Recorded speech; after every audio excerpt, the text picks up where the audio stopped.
Hi, everyone. My name is Jessica Brum. I'm the Assistant Director of Graduate Admissions, as you already may know.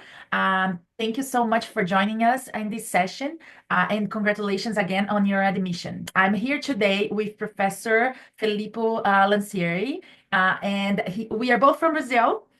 Filippo joined Georgetown last fall, and he's been a great person for me and a mentor where he's like always willing to help. Professors here at Georgetown are very approachable and very open for ideas and talking to students. So here is a little bit of a sneak peek of what we offer here at Georgetown. Thank you very much, Jessica. And again, hi everyone. Good morning. Congratulations on your admission. This is the good side of the LLM application process. Is always very stressful. So, as Jessica mentioned, I'm originally from Brazil, and so I have actually a decent amount with international study internationally. So when I was actually in Brazil, I was still an undergraduate student in law. I did an exchange at NYU, and then afterwards I did my LLM and I did a GSD at the University of Chicago. And I have a lot of friends who went to other schools, and now I'm here teaching at Georgetown since the fall. So I've been through the same process you've been of preparing all the applications, and that was the good moment. We have you've been admitted, and you're basically selecting between the different schools. So congratulations. I thought I'll tell you a little bit about after all this time that I've been on the other side in different positions, I put like this, how I would approach the selection process, choosing between the schools. Like if you've been admitted at Georgetown, you're going to be admitted in many other places, and you're going to have to make hard decisions. The process of how I would choose the schools now, right? So basically from the different experiences I've had, I think I would really consider a couple of different criteria that can be quite impactful in the experience you're going to have. In terms of academic experience, it will be an excellent experience, and I think the LLM is just an amazing year of your life. You're going to enjoy it a lot. Like you're going to meet a lot of different people. You're going to engage in a lot of different classes, open your mind in terms of academics. I know a lot of people who actually met significant others doing the LLM. So I have a friend who married this German, married a Brazilian. I actually met my wife when I did my NYU exchange. So that's something people don't keep in mind, but like, my wife was an NYU undergraduate student, and I met her there. In terms of like what I think are the criteria to select, the way that I would think, I think one thing that you have to keep in mind is basically size, location, and classes. And starting with size is the thing that's going to differentiate schools the most, I think. And I think size impacts your experience in different ways. Some people may see bigger LLMs as an asset. Some people may see bigger LLMs as a problem. Not a problem, like something that has downsides. And it has upsides and downsides. It's a real thing. So I think one of the downsides of large LLMs is that you have a much bigger class. And so this means that you don't end up talking to everyone. One of the upsides of size is that you have more nationalities to engage with, and you may end up having more people from your own country. So if you have a smaller LM program, you end up with like a smaller cohort, and this cohort, I think all LMs tend to have a couple of over-representation from a couple of different countries, like Brazil, maybe China, maybe India. These are countries that send a lot of LLMs abroad. In a bigger program, you end up having people from everywhere, and I think Georgetown, Jessica will know better, but I think they're like 90 nationalities or something, like represented. It's a very large program with a lot of different people, and this has many upsides. Another thing that size impacts a bit is the interaction with full-time faculty. I think we're very open in terms of interaction at Georgetown. I meet with a lot of students. I've taken my students for lunch. So that's great. But you also have a bigger balance between adjunct faculty and full-time faculty in terms of the teaching. And I think that's something to keep in mind, because these are different faculty members. We do different things. So full-time tenure track faculty, like research faculty, like I am, are more focused on research naturally. While if you have like a more adjunct faculty that are more specialized, they're normally partners in law firms, they're normally high-level governmental officials. And we just teach classes very differently. So smaller schools are going to have more full-time faculty as a proportion to the adjunct faculty, and this again has upsides and downsides. I think the upsides that you might end up having more classes with full-time faculty, more research classes. But I think like in a school like Georgetown, the depth of our adjunct faculty pool is actually one of our strengths. So this reflects not only on the faculty that you have, but the type of courses that you're going to have to select from. Because ultimately, so I teach antitrust law and I teach data privacy law. Because we're a large school and we're based in DC, Georgetown has right now what is the most expensive LLM, not only LLM, like general classes in antitrust anywhere in the US. So basically, we have right now, two full-time professors doing research, me and Howard Chilansky, but we also have actually 8 or 9 adjunct faculty teaching specialized antitrust courses. And so if you want to have like in-depth courses in your fields, larger programs are going to offer you much more of that. Like you can select, right now there's a class on antitrust and IP, antitrust and hot topics. There's a class on political economy of antitrust. These are all classes taught by adjuncts who have a lot of experience. It's funny, I'm actually right now, I'm teaching antitrust in the main antitrust survey class, but we have one specialized class taught by an adjunct that is an advanced civil procedure in antitrust, which I'm taking as an auditor because it's such a specialized advanced class. And even for me, it's interesting to learn. So it's a fun event where like three of my students in my main antitrust survey class, I'm actually sitting next to them in an advanced class taught by an adjunct on Tuesday evenings, Tuesday afternoons. And it's an amazing experience. And that's something that will only happen, I think, in a very large school because what you end up having is that, and I think particularly Georgetown being in DC, we have an amazing pool of adjunct professors who are high-level governmental officials, who are high-level partners in law firms. And in this area, the location of the city impacts a lot as well. So I think that it's also important to remember, and I think we don't remember this enough, is like uh, this is basically where you're going to live for the next year, right? And this really impacts your experience. Like the universities in the US are very spread out in terms of geography, and they have very different vibes. Some are in small cities, so if you want to have a more like small college city, like college vibe, you should go to a smaller city. If you want to have a more like, there are some of the most vibrant cities in the world in the US. If you want to like have a more vibrant experience, you should go for a bigger city. Uh, DC is an incredible city. Most people don't know DC. DC has like a lot of cultural offerings because it's part of basically like it's the heart of government. There's a lot of things to happen here, but it's not as expensive as other cities are. So if you go to the West Coast, or if you go further north in the East Coast, you would end up paying more. Though this is also not a cheap city, like so if it's not going to be the cheapest city, you can do cheaper LLMs in other places in terms of location. What I think is nice for some people is not going to impact everyone, but for some people is that DC is also an amazing city if you have a family. It's like it's full of playgrounds, all the museums are free, there's a lot of things happening. And so that's also a great place to be. Life is a bit less stressful here than it could be in other places, given the size of the city and everything that the city offers is just very nice. I think one of the final things that I'll say, and then we can turn on to questions and discussions, is that I think one of the differentials that's a Georgetown specific differential that we don't have in other places, but I actually didn't even know this existed before I joined Georgetown in the fall of last year, is that we have a very well developed externship program. When you're basically in your spring semester, you can actually get temporary jobs. These are up to 20 hours a week jobs, I think, in like NGOs or international organizations or law firms. And they give you more practical experience, even more than you would get in a clinic. We have a lot of clinics as well. That's very nice. But this gives you like you're actually working. I have two of my former students who are right now working for the World Bank right now as part of their Georgetown experience. They get credits for that. And this not only gives you a very unique practical view, and a lot of people, actually three of my, there's another student who's actually doing working for an NGO right now. This not only gives you a lot of practical experience, which is very nice, but it also really helps with getting future jobs. I feel that a lot of people come here with the intent of staying in the US. Or at least staying here for a couple of years. This is harder than it looks, like we have the job fair. It's not only harder here, it's harder in general, like there's a lot more supply of students than you have demand for let's say American law firms.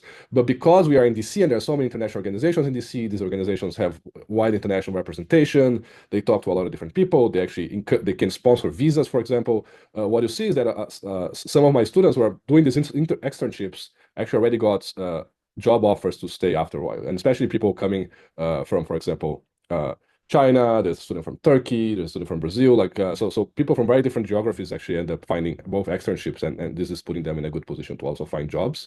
And that's something that's also, I think, pretty particular to Georgetown and quite nice that the Georgetown offers. Oh, I have a couple questions. Amazing.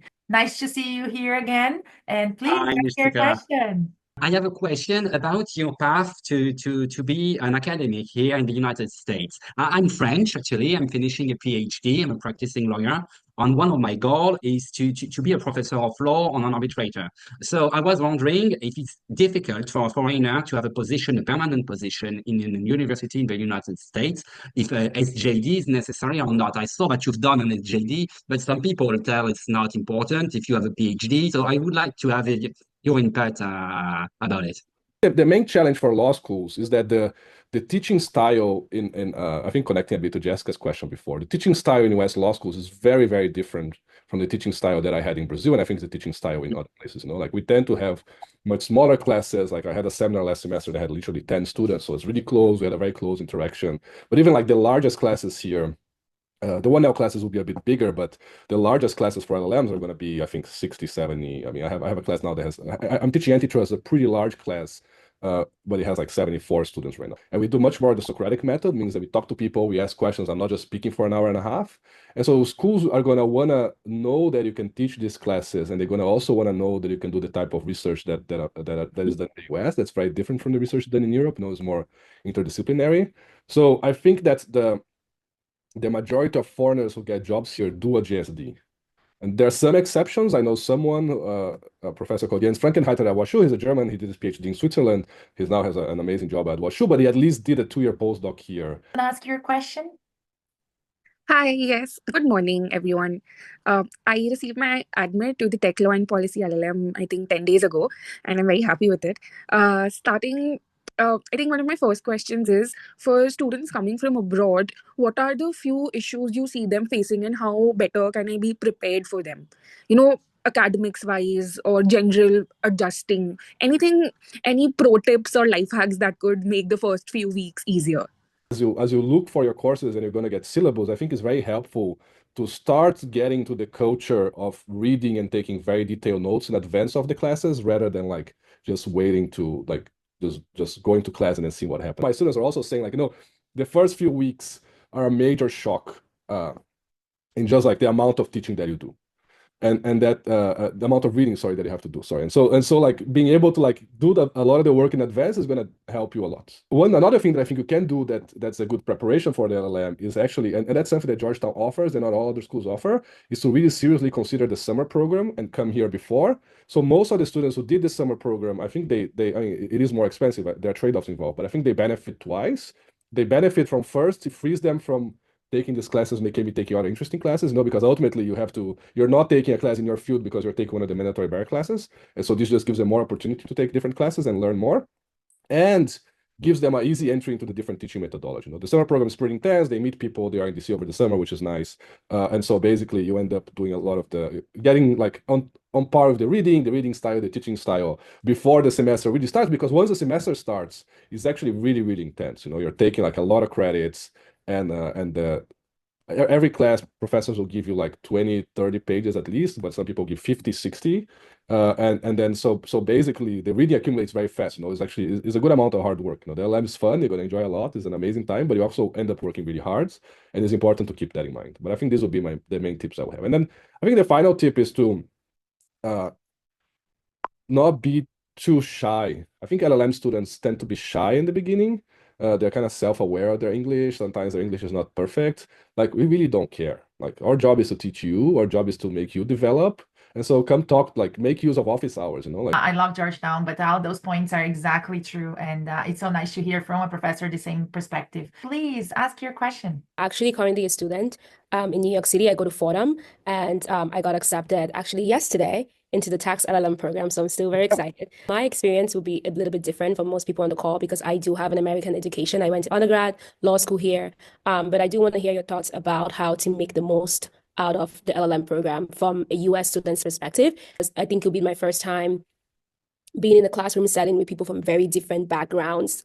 It'll really be the first time that I do that. And the second question would be, you talked about externships, and you also still talked about the fact that there's so many credits. So how do you balance like taking many classes? Like I'm going to be taking tax classes, and they're very, very intense. So how do I balance that and also taking advantage of everything that Georgetown has to offer? So we have, for example, a professor whose whole job is to build the tax LLM people, and she's someone who had a lot of experience internationally, and she basically helps mentor and engage with the tax LLM students. And we have a couple, we have 4 of these to help kind of direct. And so I think this kind of interaction, having someone who has been a tax person for a long time, has had a career, now is on the other side helping teach, but like practical courses, will give you a pretty different life. On the externships versus classes, I think that's a very good point. I would see this as complements rather than as substitutes, in the sense that I think the value of the externship is different for the different groups of people and the different nationalities, right? I think for like someone like you who will probably stay in the US, I imagine, and has a long-term, has a JD training, so like your career is over here. I would imagine that, but I could be wrong, there's something that I just don't know well. I would imagine that the value of the externship for you is smaller, in the sense that you're gonna get the training that you get in an externship ultimately through your job training as well. And so for you might be worth to take more classes and then not take an externship. While if you're from like an international background and you come to the US for 1 or 2 years, which is the majority of the students, you're basically coming here for a year, and then you might stay for another year as an OPT student, working here for a year, then most likely you're going to end up going back to your home country. Then the value of the externship grows, I think, significantly, because it gives you both private, like expertise, direct applied expertise, like you're working for a semester under the direction of someone who's doing something. So I think if you have a good externship, this should be incredibly rewarding. And as I mentioned, I think that for international students, it also helps with them finding jobs. Depending on your nationality, the value of externship grows tremendously. Like not only you get a practical experience, which is awesome, but you also get a really big foot on the door to be able to stay here longer. And in a way, for that reason, I think basically New York and DC are two of the best cities, right? But probably DC is the best place where you could have in terms of finding long-term positions if you are from Latin America, from Africa, from Asia, like places where like American law firms wouldn't naturally hire you unless you can make a good case that you should be like a lawyer there. I don't have much experience in the tax. I did the LLM at Georgetown, but I did the international business and economic law. But I have been, in this admission side for a while now, and I can say this. So the tax program is a very mix of between, U.S. trained lawyers and international trained lawyers. So it's a really good mix of those two groups of people. And I agree completely with Professor Lancieri. You should get advice by the program director. Alice Duncan will be the main person for you to, when you are here, to talk if it's relevant for you or not, to do an externship. Maybe he'll advise you, you know what, apply for the places you dream of working. And then when you go interview, at least you have a chance to see. And then you decide later if that's exactly what you want or not. Or maybe you'll get to know more about your goals and know what classes you want to take. And if those 2 credits for the externship will get on the way of getting your classes, maybe he'll advise you exactly like Professor Lancieri said, like, you don't exactly need the externship positions because you are in a little bit better position since you are going to be here anyway. And apart from that, the US trained lawyers in the tax program last year had 100% employability. So this is great news. So maybe that's right. You may not need. That's not the case for the majority of the other, LLMs, the international trained LLMs. But I would say I did the externship myself. I did at the World Bank as well, and I think it was a great, amazing experience. The most consequential question you have to make, a decision you have to make when planning your year is whether you want to take the New York bar or not, for reasons that we discussed, right? It's like, I personally don't think that taking the New York bar is a no-brainer. I actually think that people come here and they decide to take the New York bar, and they do it for reasons that they can't really explain to me why. And so they basically say, you're doing LLM, you should take the bar. Like that's not necessarily true. Like maybe for some places it's very important. Maybe you're going to be a lawyer in a country and then having the bar is going to give you a lot of future jobs. That's a perfect reason to take the bar. Or if you want to stay in the US in the long term, you have to take the New York bar. But if you're coming here for LLM experience, and you don't know why you need to take the bar, then maybe you don't need to take the bar. And I think that's something important to keep in mind. The year is a short year. Like there's a lot to do. The university has so much to offer. Like that is really an incredible offering of courses, of life experiences, of events, or things to do. That we should decide whether to take the bar. You should take that into consideration. That's going to bind you in terms of classes and it's going to take out of the other experiences that you have. Also, what I also recommend students is to take at least one class that has nothing to do with their area. So like a class on new methodology, a class on a topic that you always thought was interesting. Like in a way, like most of you have been working or you're like out of law school and a couple of, so the LLM is also an opportunity for you to just broaden your horizons and think more in depth about the topic. So I always mention like I have a colleague here called Kevin Tobia, and he's an amazing professor, an amazing scholar. What he does is that he does experimental jurisprudence. Okay, so what he does that he does like surveys and experiments with people. When you say like, when someone says the word freedom of speech, this concept, what does speech mean? And if you ask people in different circumstances, they're going to give you totally different definitions of what speech is. And so he goes testing people and doing surveys and experiments to try to like deconstruct words, deconstruct concepts. And as soon as you start thinking about it, you understand it has immediate application to law, right? We're in the business of trying to interpret what is a default clause, we're trying to interpret what is a reasonable expectation, but like what is reasonable changes according to the person you ask, changing according to the situation. And he goes like, okay, what's reasonability in all these different buckets? And what does this tell us about the way that we do law in the real world? And ultimately, I think that these classes have a much longer shelf life than the really applied classes. That's what really makes the LLM a good experience, in the sense that like the applied classes are very important because you want to become better lawyers, you're going to decide cases and you're going to learn a lot. But like the law can change in a short amount of time, and the different jurisdictions have different laws. But some of these like broad big picture classes just like let you rethink. So I was in my LLM, I had a class that was called Public Choice, which is a class about how interest groups shape policy and shape law. Like how do we think about lobbying? How do we think about structures in decision making. Why do we have juries with 11 people or 7 people or 5 people? How does this change the composition and the type of negotiations that happen within jury? Why do we have panels of 3 judges and not 5? Things like that. That class changed my view of the world. And that class has a shelf life that's my whole life. Nothing applied. I didn't learn anything that was like, oh, it's gonna help me. Like, it helped me write better motions and better cases because I can understand better what's happening behind the head. But it was nothing like, oh, the rule for this thing is X. But ultimately, these classes are just amazing, and I think that taking at least 1 or 2 of them is very, very important because it's just what really makes, I think, ultimately makes the whole experience really, really worth it from an academic standpoint. I always tell students, also take this opportunity to take some class out of the box, like think out of the box. So think about your role, what you've been practicing, and try to predict what is going to happen in 5, 10 years. All the areas we never imagined it would be like overlapping situations. I don't know, let me think here, trade and environmental law, right? Maybe back in the days, nobody would, think about those areas together. And now it's really hot topic. So try to predict a little bit what can impact your field, and then maybe take some, risks and learn about those new areas. I remember in my time, I had this classmate and she had nothing to do with space law, but she said, I really think this is the future and I'm going to go to this space law class. And she learned so much that it became kind of like the second semester became more her focus, and now it's being her practice. So it's just amazing to see how things can shift. So when I went for my exchange program, I actually really wanted to be a finance person. So I took mostly finance classes. But I took 1 antitrust class because I was like, oh, why not? I like antitrust as well. And then I ended up in antitrust, not in finance. So it can actually, people really use their LLM also to change fields, and they learn a lot. Actually, one of my students took my privacy class and said, oh, maybe I should be doing privacy. She's young. I said, oh, actually, I find it so interesting. I might change it. That's actually a cool thing that maybe you change areas. And I think the other thing so we have actually an amazing professor here called Paul Ohm, and Paul is a computer scientist as well as a lawyer. And so he's also teaching 2 courses. So we have a course, for example, that's called Coding for Lawyers, where basically you learn like basic AI coding, like basic coding computers like to handle data. And he's also one of our most popular classes right now is also a course that he teaches called AI and the Law. And it's about what are AI models, how they're going to impact the future of law, the future of the legal profession. There are so many classes. There's the MBA for lawyers. There is like entrepreneurship and law.